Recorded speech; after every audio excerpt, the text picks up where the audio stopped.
नमस्कार विद्यार्थ्यांनो, माझे नाव माधुरी राजभर आहे. मी तुम्हाला हिंदी हा विषय शिकवणार आहे. आज विद्यालयात तुमच्या स्वागत करत आहे. आज जो धडा आहे आपला दो लघुकथा आहे यांचा हा दुसरा सीझन आहे. पहिल्या सीझन मध्ये आपण पहिला जी लघुकथा आहे आपण ते पाहिले. आता दुसऱ्या सीझन मध्ये आपण काय पाहणार आहे की दुसरा जो लघुकथा आहे ते कोणता आहे. तर चला बघूया. बघा इथे काय दिलेलं आहे, दुसरा सेठ का चित्र काय दिलेलं आहे, ब सेठ यांचा चित्र. तर चला पाहूया.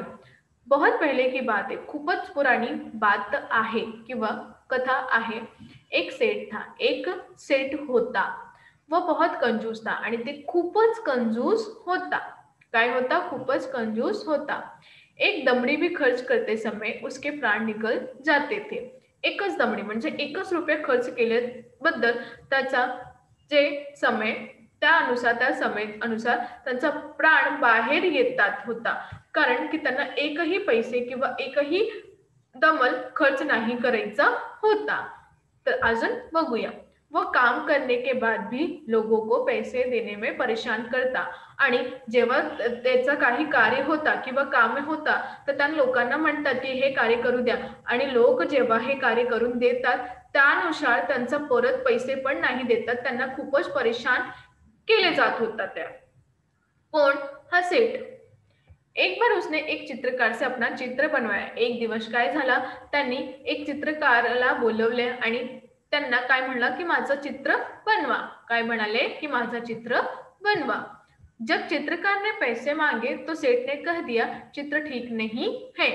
आणि ते बनवून झाला होता, जे चित्र होता ते बनवून झाला होता आणि जे चित्रकार होता त्यांनी म्हणाले की माझे पैसे द्या, कारण की मी तुमचा चित्र निघाले आहे किंवा चित्रकारने काय सांगितले की मी तुमचं चित्र बनवले आहे, आता हे झाले, तुम्ही माझे पैसे द्या. तर याप्रमाणे सेठने काय सांगितले चला बघूया. तेवढ्यात सेठने सांगितले चित्र ठीक नाही है, दोबारा बनाकर लाओ. त्यांनी काय म्हणाले, हे जे चित्र आहे ते खूपच छान नाही आहे किंवा ठीक नाही आहे, तुम्ही मला पुन्हा बनवून द्या असं त्यांनी म्हणाले. चित्रकार ने कई बार चित्र बनाए लेकिन वह कंजूस सेठ हर बार कह देता की चित्र ठीक नाही आहे. चित्रकार कसा होता की चित्रकार त्याने पुन्हा पुन्हा चित्र काढले, काही वेळात तर त्याने पुन्हा पुन्हा चित्र काढले. जेव्हाही पुन्हा पुन्हा चित्र काढत होता तेव्हाही जे सेठ होता ते पुन्हा पुन्हा हे सांगत होता की हे बरोबर नाही, पुन्हा करूया, हे बरोबर नाही, पुन्हा करून घ्या. तर का करत होता, कारण की त्याचे सेठ होता जे खूपच कंजूस होता, त्यांना पैसा द्यायचाही नाही होता. ते परेशान करत होता कोणाला, चित्रकारला. क्रोधित होकर उस चित्रकार ने सेठ से सभी चित्रों के पैसे का तकादा कर दिया. आणि ते खूपच क्रोधित झाला होता आणि ते चित्रकार जो होता त्याने सेठचे तकादा केले की आता मला पैसे चाहिए, जे पुन्हा माझे चित्र तुम्ही इथे मी काढले आहे ना त्याचा पैसा मला द्यायचा आहे. धूत सेठ बोला कैसे पैसे, जब मेरा चित्र ठीक से बना ही नहीं है तो मैं पैसे किस बात का दूं. आणि जे दूत म्हणजे खूपच खराब जो सेठ होता त्यांनी काय म्हणाले, मी तुम्हाला पैसे कसा बद्दल देऊ, जे तू माझं जे चित्र आहे ते ठीक का पाहिजे, म्हणजे खूप छान नाही केलेले आहे, तर याबद्दल मी तुम्हाला पैसे कसा बद्दल देऊ, या चित्राचं देऊ जे छान नाही आहे, अशा प्रमाणे त्यांना सांगितले. बेचारा चित्रकार अपने घर लौट आया. आणि जे चित्रकार होता ते खूपच असं रडल्यासारखा होता आणि ते काहीही नाही बोलला आणि कुठून आला, आपल्या घरात आले. परेशानी का कारण बेचारा चित्रकार अपने घर पर लौटा. परेशानी का कारण पूछने पर उसने अपनी पत्नी से सारी बातें बताई. आणि त्याची जी पत्नी होती त्याने त्यांना पाहिले की ते खूपच परेशान आहे. त्या परेशानीचं कारण काय आहे त्याने असं विचारले, तर त्याने आपली खूपच जे परेशानी झालेली होती की जे चित्रकारबद्दल किंवा सेटबद्दल त्यांनी हा सगळं आपल्या पत्नीच्या समोर सांगितले. चित्रकार की पत्नी बहुत बुद्धिमानी थी आणि जी चित्रकारची पत्नी होती ते खूपच बुद्धिमानी होती. त्यांनी काय सांगितले त्यांना चला बघूया. वो बोली आप दरबार में जाकर न्याय के लिए फरियाद कीजिए. त्यांनी काय म्हणाली की तुम्ही दरबार यातून जाऊन या आणि न्यायाबद्दल तुम्ही फरियाद करूया, की कारण तुमचा जर हा वेळ झालेला आहे की तुम्ही तिथे बसून पुन्हा पुन्हा चित्र काढत होता आणि त्यांना नाही आवडते, त्यांनी पैसे पण नाही दिले, तर तुम्ही याचा जो बद्दल झालेला आहे त्यांना दरबारमध्ये तुम्ही बोलू द्या, त्याची न्यायाच्या तुम्ही फरियाद करूया, त्यांनी असे सांगितले. चित्रकार बहुत उदास हो गया था आणि चित्रकार खूपच उदास झालेला होता कारण की त्याचा मेहनत पण गेले आणि त्याने पैसा पण नाही भेटले. वो मुंह लटका कर बैठ गया. त्यातून त्यांनी मूल लटकवून बसला. बोला, सेठ बडा आदमी है. आणि काय म्हणाला की सेठ खूपच मोठ्या आदमी आहेत. लोग उसी के बात को सच मानेंगे. आणि जे लोक आहे म्हणजे ज्याची जी प्रजा आहे ते सगळं त्यातूनही बोलणार किंवा त्याचसोबतही बोलणार. आपल्यासोबत कोणीही नाही राहणार किंवा आपण छोटे माणूस आहे आणि ते खूपच मोठे माणूस आहे याबद्दल. लोग उसी की बात को सच मानेंगे. आणि लोक जे आहेत त्यांच्याही बातमीला खरंच असा बोलणार आहे. भला मुझे जैसे गरीब को कौन साथ देगा. आणि जे मी गरीब आहे माझ्यासोबत कोण उभी राहणार तिथे, त्यांनी असं म्हणाले. चित्रकार की पत्नी बोली, सबके बारे में ऐसा नहीं कर सकते. त्यांनी काय म्हणाले, सगळं एकसारखं होणार असं आपण नाही बोलू शकतोय. बादशाह अकबर बहुत दयालू है. आणि त्या काय म्हणाले की बादशाह जे अकबर आहे ते खूपच दयालू आहेत. वे भले ही पढ़े लिखे नहीं है परंतु बड़े बुद्धिमान है. आणि काय म्हणाले, ते मला वाटते की ते पढ़े लिखे नाही येणार म्हणजे ते खूपच शिक्षा नाही घेतलेले आहे परंतु ते खूपच बुद्धिमानी आहे. तुम्ही बोलू या. उनकी सहायता के लिए दरबार में 9 रत्न है. आणि त्यांची मदतासाठी तिथे 9 रत्न दिलेले आहेत त्यांना. आप वहां जाइए, आपको न्याय जरूर मिलेगा. आणि ते काय म्हणाली की तुम्ही तिथे जाऊ, त्यांना तुम्हाला न्याय खरंच भेटणार आहेत असे त्यांनी सांगितले. दूसरे दिन चित्रकार बादशाह अकबर के दरबार में गया और पूरा किस्सा सुना दिया. आणि दुसराही दिवस चित्रकार जो होता त्यांनी अकबरच्या दरबारला गेलेले आणि त्याचे जे किस्सा झालेली होती म्हणजे जी कहाणी झालेली होती किंवा कथा झालेली होती त्यांनी बादशाह समोर सांगितले. सगळं जे होतं ते बादशाह समोर सांगितले. बघा, बादशाह अकबर ने चित्रों को लेकर सेठ के दरबार में बुलाया. आणि त्याच वेळी बादशाह जे अकबर होता ते चित्रों को म्हणजे जे चित्र काढलेला होता चित्रकारने त्यासोबत सेठ यांना बोलवले. कुठे बोलवले? दरबारमध्ये बोलवले. हे सगळं जे बातमी झालेली होती त्यासाठी त्यांनी दरबारमध्ये बोलवले.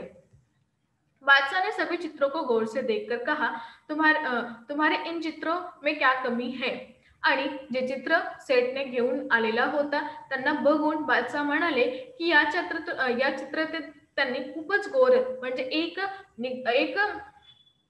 निशातून बघितले आणि म्हणाले की सांग मला की यातून तुम्हाला काही कमी दिसत आहेत का असं त्यांनी म्हणाले. हुजूर, इनमें से एक भी चित्र हुबहू मेरे चेहरे जैसा नहीं है, सेठ ने कहा. तेवढ्यात जेव्हा बादशाहने सेठना विचारले तेव्हा त्यांनी उत्तर काय दिले की हुजूर म्हणजे या चित्रातून एक पण असं चित्र नाहीये जे माझ्या चेहऱ्यासारखं दिसत आहे, जसं मी आहे तसे, असं त्यांनी सांगितले. बादशाह मुश्किल में पड़ गए की न्याय कैसे करू. आणि त्याच वेळी बादशाहला खूपच मुश्किल आलेला होता आणि त्यांना असा विचार होत होता की यांचा न्याय मी कसे करू. बड़ी देर तक विचार करते रहे. आणि खूपच वेळ गेलेला होता आणि त्यातून ते विचार करत होता की यांचा कसा मी न्याय दूं. जब उन्हें कुछ समझ में नहीं आया तो बीरबल से न्याय करने को कहा. आणि जेव्हा त्यांना काहीही कळले नाही त्यांनी बीरबलला न्याय करायला बोलवले. बीरबल ने सारी बातें ध्यान से सुनी और तुरंत समझ गए कि सेठ चेहरा बदलने में निपुण है. आणि बीरबल आले आणि त्याबरोबर त्याने खूपच जे सगळं झालेला होता बिरबल समोर ठेवले की हा असा प्रमाणे असं असं झालेलं आहे. आणि बिरबलला हे खूपच छान महत्वाची माहीत झालेला होता की जे सेठ आहे ते खूपच निपुण आहे म्हणजे त्यांना खूप कंजूस आहेत असं त्यांना कळत होता. चित्रकार को पैसे न देने पडे इसलिए वो नाटक कर रहा है. आणि त्यांना असा विचार होते की चित्रकार यांना त्यांना पैसे नाही द्यायचे आहे म्हणून ते हे सगळं नाटक करत आहे आमच्या समोर. उसको सही रास्ते पर लाना जरूरी है. आणि त्याने काय सांगितले की यांना जे रास्ता आहे त्यांचाच खरं जे रास्ता आहे त्यांना इथे गायचं आहे किंवा लायचा आहे. कला और कलाकार का सम्मान करने के से कला संस्कृती की रक्षा एवं संवर्धन होता है. आणि जे कला आहे त्यांचा कलाकारचा आपल्याला सम्मान करायचा आहे कारण की ह्या ज्या कला किंवा संस्कृती यांच्या रक्षाचा संवर्धन करायचा आपल्या सर्व महत्वाची गोष्टी आलेली आहे. कला में निपुण कलाकारों की इज्जत जहां होती है वह देश में विश्व में विख्यात होते हैं. आणि इथे म्हणाले आहे ते खूपच महत्वाची गोष्टी म्हणाले आहे की ज्या कलाची निपुण कलाकारची यांची इज्जत जहां म्हणजे ज्याच्याकडे होते त्या देशात विश्वाचा विख्यात होते. कारण की जे कला आहे त्या कलाकाराचा तुम्ही सन्मान करा. जेव्हा तुम्ही त्यांचा सन्मान करत आहे तेव्हा तुम्ही देशांच्या विश्वविख्यात देशांचा सन्मान करत आहे. इसलिए बीरबल ने चित्रकार को से कहा, तुम्हारे चित्र में सचमुच बहुत कमियां हैं. 3 दिन बाद इस सेठ का हूबहू चित्र बनाकर दरबार में ले आना. तेवढ्यात बीरबलने चित्रकारला सांगितले की तुमचं जे चित्र आहे त्यातून खूपच कमी आलेली आहे. तर तुम्ही काय करा, 3 दिन म्हणजे 3 दिवस नंतर तुम्ही सेठ यांना हूबहू चित्र बनवायचं आहे असं बोलून दरबारमध्ये घेऊन या. पुन्हा चित्र दरबारमध्ये बनवून घेऊन या. तुम्हें पैसे मिल जाएंगे, तुम्हाला पैसे भेटणार आहे असं त्यांनी सांगितले. और सेठ तुम भी दरबार में आकर चित्रकार के पैसे दे देना. आणि काय म्हणाले की तुम्ही पण या, आणि सेठला म्हणाले तुम्ही पण या आणि या चित्रकारला पैसे द्या असे त्यांनी म्हणाले. सेठ घर चला गया. बीरबल ने चित्रकार से कहा, 3 दिन बाद तुम दरबार में एक बड़ा सा दर्पण लेकर उपस्थित हो जाना. आणि जेव्हा सेठ गेला त्याच वेळी बीरबलनी चित्रकारला सांगितले की 3 दिवस नंतर तुम्ही दरबारला या आणि आपल्या समोर एक खूपच मोठा दर्पण घेऊ या आणि लवकर या, तिथे घेऊन उपस्थित हो असं त्यांनी सांगितले. 3 दिन बाद चित्रकार दरबार में आया. 3 दिवस नंतर चित्रकार जो होता ते कुठून आला, दरबारमध्ये आला. और सेठ के सामने दर्पण रखकर बोला. आणि सेठच्या समोर दर्पण ठेवून बोलला, सेठ जी आपका चित्र तैयार है. काय म्हणाला, सेठ जी तुमचं चित्र तैयार आहे. सेठ अपना प्रतिबिंब देखकर बोला, परंतु ये तो दर्पण है. त्याच वेळी त्यांनी काय सांगितले, बघितल्यावर की हा प्रतिबिंब काय आहे, दर्पण आहे म्हणजे शिशा आहे. नाही, यही तो असली चित्र है. त्यांनी काय म्हणाले, नाही हेच तो खरंच चित्र आहे. बीरबल ने पूछा, सेठ जी ये तो तुम्हारा ही रूप है या नहीं. त्यावेळी बीरबलने सांगितले की सेठ जी हा तुमचाही रूप आहे हो या नहीं, असंही त्यांनी म्हणाले. सेठ अपनी चालाकी पकडे जाने पर बहुत ही लज्जित हुआ. जेव्हा सेठ यांनी त्यांना माहित पडले की माझी जी चालाकी ते पकडून गेलेले आहे त्यांना खूपच लाज वाटली. उसने चित्रकार को उसका मेहताना दे दिया और चित्रकार के सभी को धन्यवाद देकर चला गया. आणि त्याच वेळी सेठने चित्रकारला पैसे दिले आणि जे मेहनत केलेले होते त्याचे पैसे दिले. चित्रकार लोकांना धन्यवाद म्हणाले, म्हणजे बीरबल आणि अकबरला धन्यवाद म्हणाले आणि त्यातून निघून गेला. बीरबल के न्याय से बादशाह अकबर बहुत खुश हुए. आणि हा जो न्याय होता त्यातून जे बादशाह अकबर होते ते खूपच आनंदी होते. बादशाह अकबर की प्रत्येक समस्या का समाधान बीरबल अपनी बुद्धिमानी से फटाफट कर देते थे. आणि जे बादशाह अकबर हे याची प्रत्येक जी समस्या होती त्यांचे समाधान कोण करत होते, बीरबल अपनी बुद्धिमान से फटाफट करते. जे काही पण असतात त्यातून त्याने फटाफट केलेले आहेत. तुम्ही इथे बघणार आहे की हा जे चित्रकार आहे आणि हा सेठ आहे त्यांनी हा दर्पण असा प्रमाणे त्यांना दिसून देते आणि याप्रमाणे त्यांचं चित्र तुम्ही बघणार आहे की यातून दिलेले आहे. तर असंही प्रमाणे त्यांनी त्याचा शोध केलेला की यांचा चित्रकारला पैसा कसा भेटूया किंवा कसा द्यायचा आहे. तर याच्या बादशाह आणि अकबर यांची प्रत्येक समस्या समाधान कोण करत आहे, बीरबल आपली बुद्धिमानीचे फटाफट करू देत आहे. यहाँ बीरबल ने दूध का दूध और पानी का पानी कर दिखाया. आणि इथे बीरबल यांनी हा दूधचं दूध आणि पाणीचा पाणी केलेले देणार आहे किंवा दिले आहे. तर याबद्दल हा एक कहावत होता. कारण की जेव्हा दूध सारखं असतात तेव्हा दूधही आपण म्हणतात, जेव्हा पाणी सारखं असतात त्यांना पाणीही आपण म्हणतात. तर याप्रमाणे तर बीरबल जो आहे त्यांनी चित्रकारला पैसे दिले आणि इथे पण परत जे बीरबल होता त्यांची बुद्धिमानीची आपण शक्ती दिसलेली आहेत. आपल्याला कळलं की नाही? हो. तर आज आपण काय शिकलो, आज आपण परत हे शिकलो की जे बुद्धिमानी आहे त्याचा उपयोग कसा बद्दल करायचा. कारण की जेव्हा अकबरच्या समोर त्यांनी हा सगळं हकीकत सांगितले त्यांना पण नाही कळले की मी यांचा न्याय कसा देऊ, मला हे सक्षमही नाही भेटलं की मी यांचा न्याय कसा प्रमाणे देऊ. तर याप्रमाणे त्यांनी काय केले, बीरबलला आणले आणि बिरबल समोर या सर्व माहिती सांगितली. तर याबद्दल त्याने खूपच चांगल्या प्रमाणे हा न्याय दिलेले आहे. तर तुम्हीही त्यांचा प्रयोग करा आणि त्यांचा आपल्या बुद्धीचा विचार करा, की आपण कुठे-कुठे हा बुद्धी लावत शकणार आहे किंवा यांचा उपयोग कसा बद्दल करणार किंवा काय.